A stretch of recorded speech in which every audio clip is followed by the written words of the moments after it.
I've been searching for moons, for an evil ogre in an ancient room. Was a fortunate son of the OSR. Without a 10-foot pole, I wouldn't get very far. The ground was murky and I caught a look as the dungeon master opened up his grim-toothed book. And then I fell into a spike pit. Oh yeah, a spike pit. Oh, a pit would have spikes in it.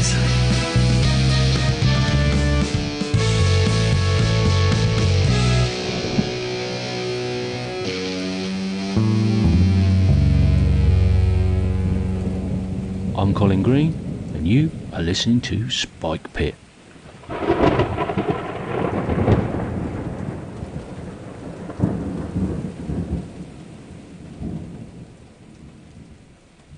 In the circles in which I move, October means a couple of things. Arguably, the biggest of those is Halloween, of course, and we all know about that one. And then I say arguably because we have OSR October. OSR October, the idea initially came out at the behest of Rob C. from Down in a Heap. He felt that the OSR often gets a bad rap. There's a negativity and mumbling and grumbling on social media, or there was at the time, and Rob, being a big fan of BX Dungeons and Dragons, I feel he was a little bit put out with that and wanted to do something a bit more positive, celebrate all the good stuff that's come out for it and around it and amongst it. And we do this by talking about products or aspects of gaming that could broadly be labelled OSR. Now, that in itself is a whole different discussion, the labels and ins and outs of what does that R actually mean, but I'm not getting into that. Instead, we've got my Halloween come OSR episode. I've dug out my spooky Spike Pit theme from TJ Drenon, masterfully done by the maestro himself. For old time's sake, I thought, what better episode to include some of that nostalgia, and I'm talking about a game that I've picked up recently that, for me, really captures some of the goodness and aspects of the OSR that I really enjoy. One of the gaming purchases that I'm really quite happy about and feel I've got good value from is Heavy Helpings of Black Pudding by JV West. I picked it up a few years ago now and I dip into it frequently. Just really love the whole vibe of it. A little bit gonzo. I've talked about it quite a lot in the past. What I haven't spoken about is another game called GOZR, GOZR, and it's in a very similar vein and style that, as far as I can see, most of JV West's products are along these lines, or my favourite of them are along these lines. Kind of post-apocalyptic, I guess, is the best way to describe it. And you're playing all these crazy monsters, or the characters are. You could broadly call it an OSR type of design, insofar as you can see its lineage traces its roots back to Dungeons and Dragons, and variants thereof. And it's done in his usual kind of vaguely cartoony sort of style, a little bit gonzo-ish, well, quite a lot gonzo-ish, and it's all hand lettered, so there's no fonts are used. He hand draws all his artwork, and he hand draws his lettering. And this, as opposed to Black Pudding, which is black and white, this is eye-wateringly colourful. I just love it. Now, I have heard my buddy Ray Otis talking about this, and I can't remember when. I think it was a few months ago. He was talking about it and saying how one of it, I think it was, he called in to Jason Connolly, his podcast, the Nerds RPG Variety Cast, and I think he was just talking about how this was maybe his favourite OSR product or his favourite zine, something like that. I can't remember the details, and it put it in my mind that I needed to go back and look at this, and I don't know why I passed it up initially. Probably I was culling my game collection and didn't feel like I needed it. But what I did at the weekend, a couple of days ago, I decided to jump on Drive Through RPG. Once again, can't remember why, but I actually picked it up as a PDF with a view to doing my own printed copy and mess about with it, make slides up as I want to do, run it on a laptop, etc., etc.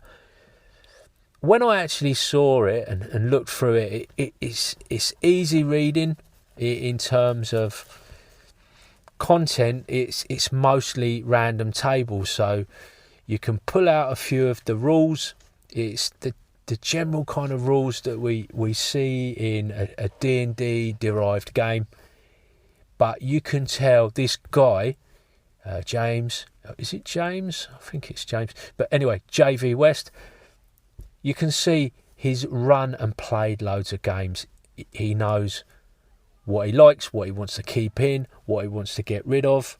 And so the contents read like this: is the character sheet, then it goes character creation, general rules, leveling up, treasures, then there's some pre-gens, a GOZR city, a map, GM tools, magic, being a wizard, spells and creatures. And there's some stuff about dice stuff. Loads of the tables are like D44, D6, D6, D88. This is where, if you're unfamiliar, you roll 2 dice. So D44 is the first die is the tens, the second die are the units. Okay, I love these tables. I think they're great. Don't know what it is that I like about them. I like the fact that I don't know. I don't know what I like. What is the fact that I like about them? I don't know. Maybe the 2 dice. I don't know. The fact that it's easy to mix dice and do cool things. The first time I saw D66 was back in the days of Games Workshop. All their games shipped with D6s. They didn't want to use any funny dice, so the likes of Necromunda being a good example, loads of D66 tables in those. Didn't realise, I didn't really appreciate what they were, and then they become popular again with me when I discovered Maze Rats, and that is full of D66 tables, and I think my fondness just grew from there. Now I'm seeing D44, D66, D88, and that's just more of the same goodness. So that won me over. Then Mr. West is always doing cool looking character sheets. I think he loves creating character sheets, and if you've ever picked up a Black Pudding or you've got Black Pudding Heavy Helping, that comes with a whole bunch of character sheets. Then character creation kicks off great. We're going to do this after boxing this evening. I'm going to go back home. I'm going to create one of these characters, and it's just these really colourful, fun tables. He's tweaked it a little bit, and he's got a symbol with each table. If it's got a star, that is something that is assigned or rolled. So you start it's like a game of snakes and ladders almost, where you just kind of work your way from step to step along a path. So if it's got a star by the side of the table, it's assigned or rolled. If there's a little picture of a little eye, that's chosen or rolled.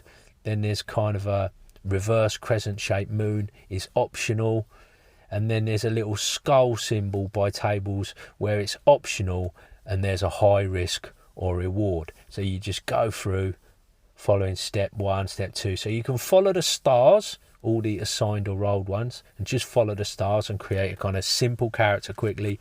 Or you can add in the other 3 categories of table, and these are called GOZR tables. So create your GOZR. In the character creation process, step 9 is a talent. There are 20 talents. They are covered on pages 4 and 5. There's a double page spread of talents and then names. It finishes out with names. So you've got 20 talents on pages 4 and 5, all sorts of things such as I-beam, agile, magic power, slavers, alchemy, third eye, hawkeye, mech, psionic, sneak, willpower. You get the idea. Then there's a couple of tables for GOZR names, D10 sort of first names, and then D44 surnames, or whatever. I mean, they're pretty crazy. That could be either way around. Just a bit of inspiration, filling up a couple of small parts of the tables. Then you got general rules for doing stuff. This is all how actions work, durations, range and distance, armor breaking, reaction rolls, using your GOZR points, which is a kind of currency, battle, crits, debasement. And the mechanism for dying is pretty interesting.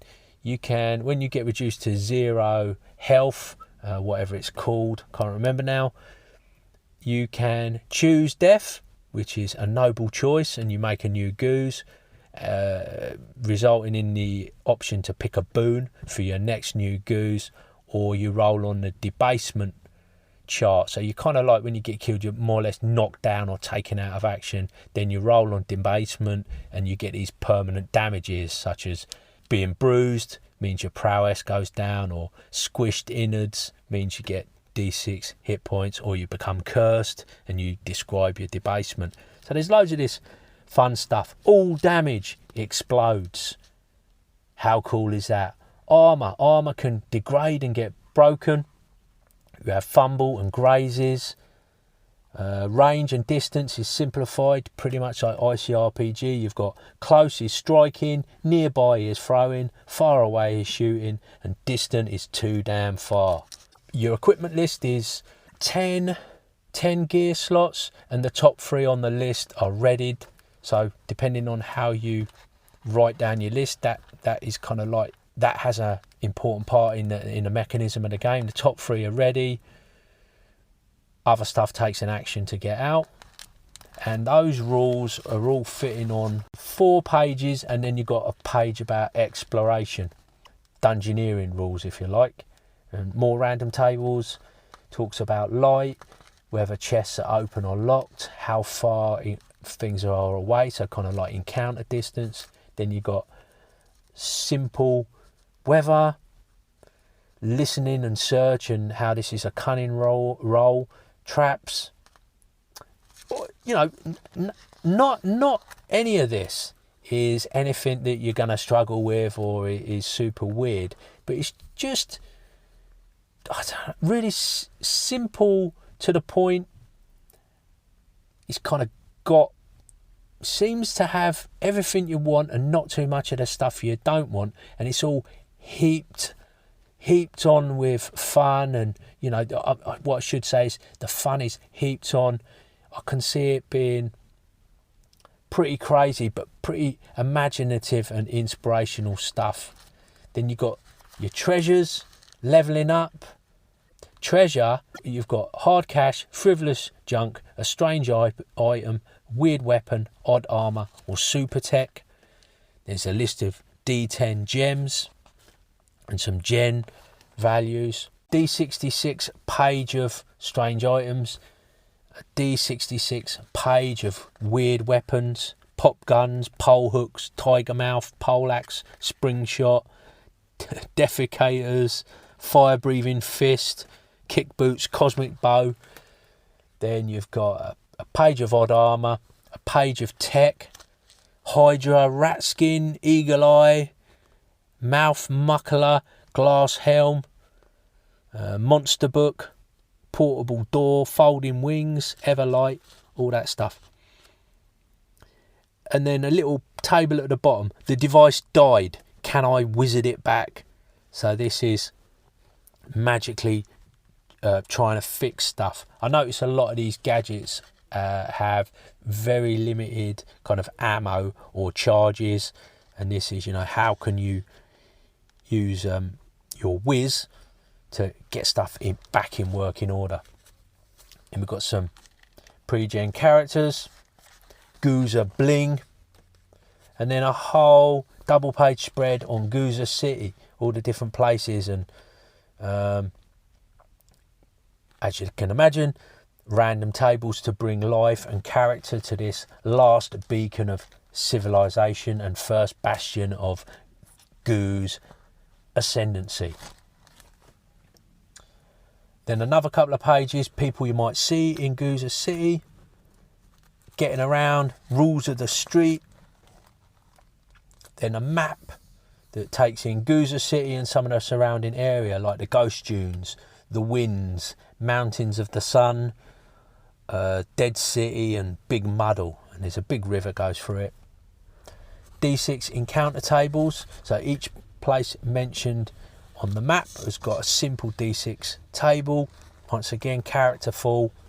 You've got recent events of some gravity, D20 recent events, an adventure machine helping you come up with like seeds of an adventure, enemies, things, another thing, places, NPCs, tasks, complications, monsters, treasure, etc, etc. And it just kind of goes on. Towards the back you've got a whole like magic system, and if you want to have characters that are spellcasters, they're just called wizards. That's all explained. And then you've got wizard spells rules and D100 spells. That goes on for a few pages. You've got familiars, crazy familiars. How a wizard's death is always weird. How does your caster go out? D20 ways of dying as a wizard. Turn to stone, inversion, eyes radiate, burst of blood, frozen, implode, all that stuff, all that goodness. Wizard tricks. Then you've got monsters and creatures at the back, and how to kind of generate monsters from a kind of set of criteria such as size, how big a pack do they come in, what sort of a threat. And there's a whole little mechanism about how threat works, and it's just a little bit different. Then you've got a little bestiary, I don't know what, maybe 20 odd, maybe more characters, creatures. Then you've got some robots, then you've got skyworms, and creating robots and skyworms. And a handy index closes it out at the back. I just think it's a great fun product. I paid about £4. I guess it's around $5 on Drive-Thru RPG. You can pick up a hardback copy from my old buddy over at Square Hex in the UK who does all the Black Pudding stuff. He does some really good stuff over at Square Hex.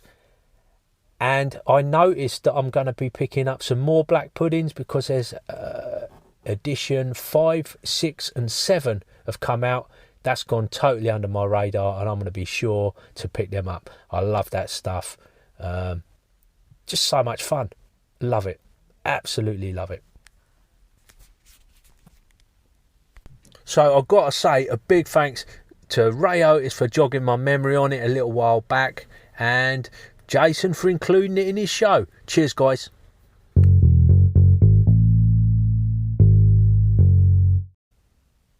I've included this message kindly sent in by Rob, aka Menyon of Confessions of a Wee Timorous Bushi, because it relates to this idea of social media and being positive around the OSR in OSR October.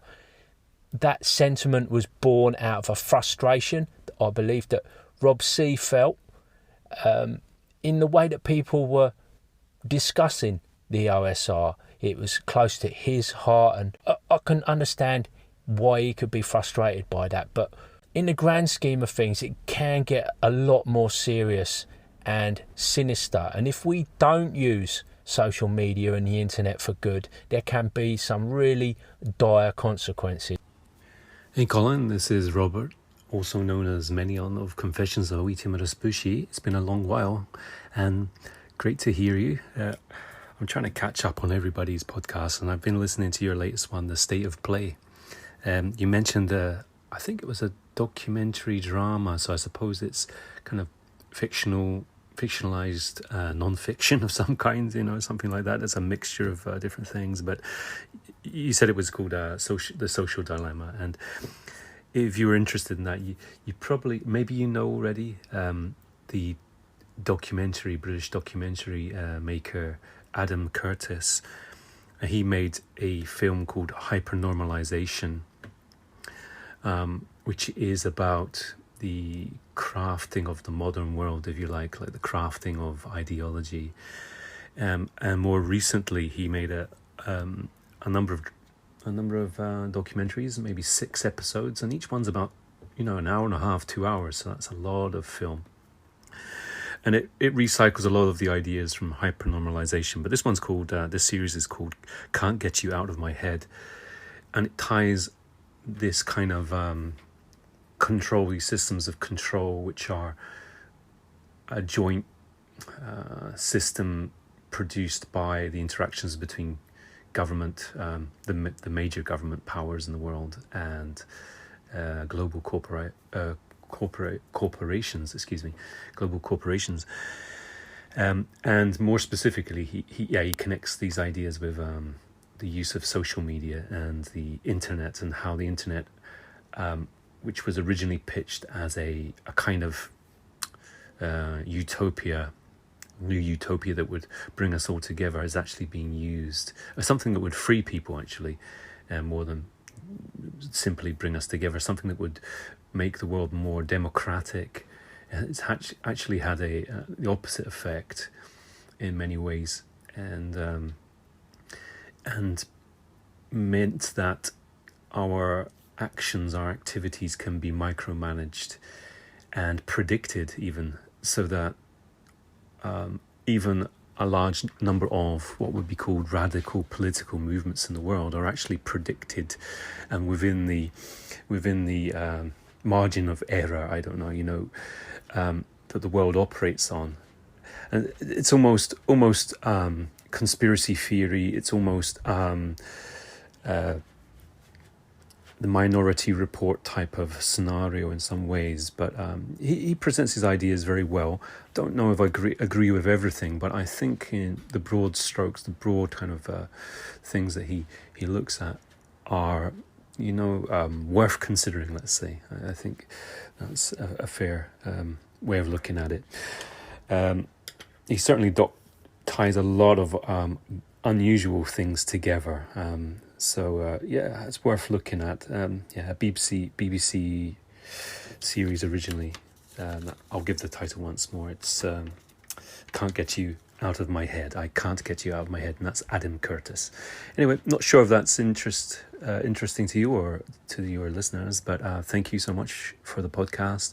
Really glad to hear that you're enjoying Strad still. The Ravenloft campaign is going well, and hope to hear more from you in due course. Take care, man. Bye-bye. Now, I don't think, have come across hypernormalization in a million years without the kind and thoughtful recommendation from Menyon, aka Rob. It's very well timed, as sadly at the moment my local area, 4 youngsters have lost their lives in a spate of stabbings. It's very serious issue in schools, the rise again of a gang culture, and people that look into these things and understand what's going on lay the blame squarely at the door of social media and the glorification of gang culture in the likes of grind music and drill rap, something like that. And it is quite disturbing to see the kind of trivialization of violence, the business of filming incidents and putting them out there. Yeah, it's nothing totally new. We have seen this type of stuff before, but the scale of it and the spread of it and the popularity is the rise is a worrying trend.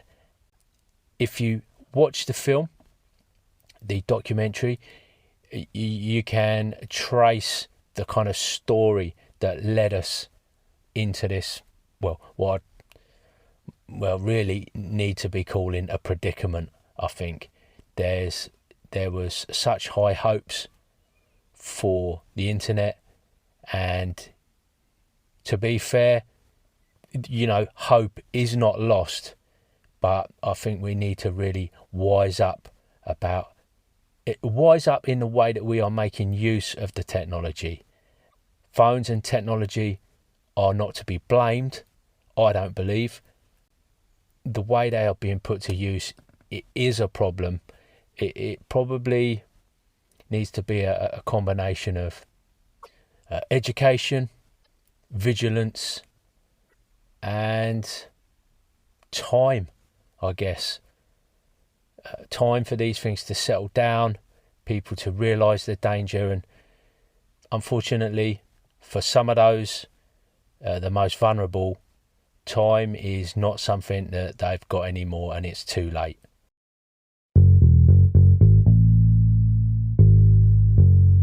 Now, I don't want to finish on a downer, so on a lighter note, here is the voice of a person we have not heard from in a long while. She is much missed, and here is a message with some well wishes and positive encouragement for a podcaster like me who sometimes wonders who's out there listening. Well, this lady is for sure. Hey Colin, it's Lyrin. Man, a long time no listen. I'm so sorry. Life kind of took a huge nosedive there for a while. Jeff and I are still doing great, but it's just outside of that, things have been insane. I just listened to your latest episode, and a couple of things I want to tell you before I forget, and then I'll go finish the episode.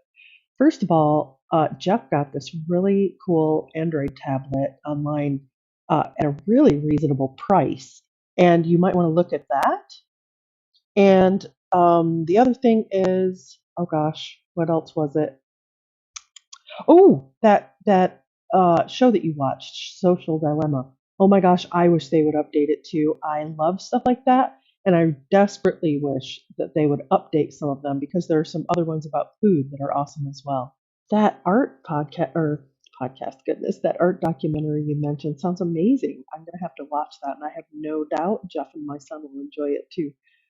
Um, it was really nice to hear Jason Connerly's voice too. I wonder all the time what everybody's doing now. I have so little podcast time because I don't commute to work anymore, and that was my podcast time. So when I saw a new episode from you, I thought, "Ooh, I'm going to steal some time and listen," just because I really miss the whole community. So, anyways, I just wanted to say, wonderful to hear from you. I'm so excited to hear that you're teaching. I need to go back and catch up because I'm sure, there's more of the story there that I have missed a whole big chunk of. Anyways, I hope that you're well. Have a good one.